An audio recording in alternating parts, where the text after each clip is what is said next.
SIB ওয়াজ সত্য প্রচারে আমার অঙ্গীকার। 8 শ্রেণীর মানুষ, যে 8 প্রকার মানুষ অভিশপ্ত, সেই 8 প্রকার মানুষের কথা আপনাদের সামনে উপস্থাপন করব। রাসূল পাক সাল্লাল্লাহু আলাইহি ওয়াসাল্লাম ওনার পাক জবানে ঘোষণা করেছেন, আমার উম্মতের মধ্যে 8 শ্রেণীর মানুষ আছে। আল্লাহ পাক রব্বুল আলামিন কিয়ামতের ময়দানে তাদের প্রতি অসন্তুষ্ট হবেন, তাদের মুখটা বিকৃত হবে এবং হাসরের মাঠে তাদেরকে দেখে অসংখ্য মানুষ ঘৃণা করবে, ঘৃণা প্রকাশ করবে। রাসূল পাক সাল্লাল্লাহু আলাইহি ওয়াসাল্লামের সাহাবীগণ জিজ্ঞাসা করলেন, ইয়া রাসূলুল্লাহ, ইয়া হাবিবাল্লাহ, কোন সেই 8 শ্রেণীর মানুষ যাদেরকে দেখলে আল্লাহ পাক রব্বুল আলামিন গোসা করবেন, রাগান্বিত হবেন এবং অন্যান্য মানুষগুলো তাদের প্রতি ঘৃণা করবে, তারা কারা? প্রিয় দর্শক, এই ভিডিওটি যদি ভালো লাগে অবশ্যই একটু লাইক, কমেন্ট করবেন, শেয়ার করবেন এবং যারা জানে না তাদের জানানোর জন্য অবশ্যই একটু শেয়ার করবেন। চলুন আমরা সেই 8 শ্রেণীর মানুষ কারা তাদের সম্পর্কে আমরা জানি। 1 নাম্বার, জেনাকার, যে ব্যক্তি জেনা করে। এই জেনাকার ব্যক্তির প্রতি আল্লাহ পাক রব্বুল আলামিন অসন্তুষ্ট থাকবেন, অন্যান্য মানুষ যারা আছে তারাও তাদেরকে ঘৃণা করবে। 2 নাম্বার, জালেম বিচারক, বাদশাহ বা হাকিম, যে মূলত কোরআন সুন্নাহ মোতাবেক বিচার করে নাই, এদের প্রতি আল্লাহ পাক রব্বুল আলামিন রাগান্বিত হবেন এবং অন্যান্য মানুষগুলো ঘৃণা করবে।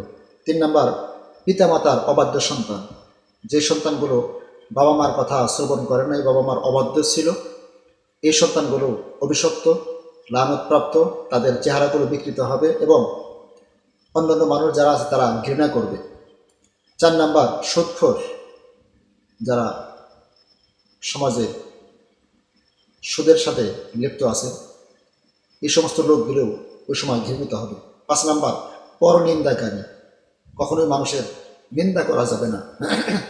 আমরা সবসময় মানুষের প্রশংসামূলক কথা বলবো, কাউকে কখনো ঠকানোর চেষ্টা করব না, কাউকে কখনো ছোট মনে করার চেষ্টা করবো না, ছোট করে দেখবো না।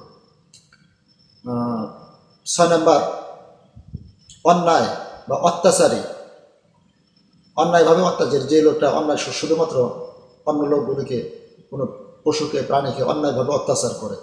7 নাম্বার, মিথ্যা সাক্ষীদাতা, মিথ্যা সাক্ষীদাতা, এই লোকটা অভিশপ্ত। কিয়ামতের মাঠে তাদেরকে দেখে অন্যান্য মানুষগুলো ঘৃণা করবে, অতএব মিথ্যা সাক্ষী কখনোই দেওয়া যাবে না।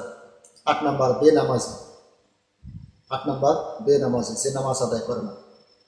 প্রিয় দর্শক, আসুন এই সমস্ত কাজ থেকে আমরা বিরত থাকি, রাসূলের আদর্শ বাস্তবায়ন করি, আল্লাহ পাক রব্বুল আলামিনের হুকুম আহকাম মেনে চলি। 5 ওয়াক্ত নামাজ যত সময় পড়ব, 5 ওয়াক্ত নামাজ যারা পড়ে তারা বন্ধু, 5-এর সাথে আরও 3 যোগ করে যারা 8 ওয়াক্ত নামাজ আদায় করে তারা হলো যারা 5 ওয়াক্ত নামাজ পড়ে তারা বান্দা, যারা 8 ওয়াক্ত নামাজ পড়ে এরা আল্লাহর বন্ধু। আসুন আমরা 5 ওয়াক্ত সহ আওয়াবিন, ইশরাক, চাশত, তাহাজ্জুদ, এই নামাজগুলো আমরা আদায় করতে শিখি। আদায় করার সুযোগ এবং তৌফিক আল্লাহ পাক রব্বুল আলামিন সকলকে দান করুন, আমিন। আসসালামু আলাইকুম ওয়া রাহমাতুল্লাহি ওয়া বারাকাতুহু।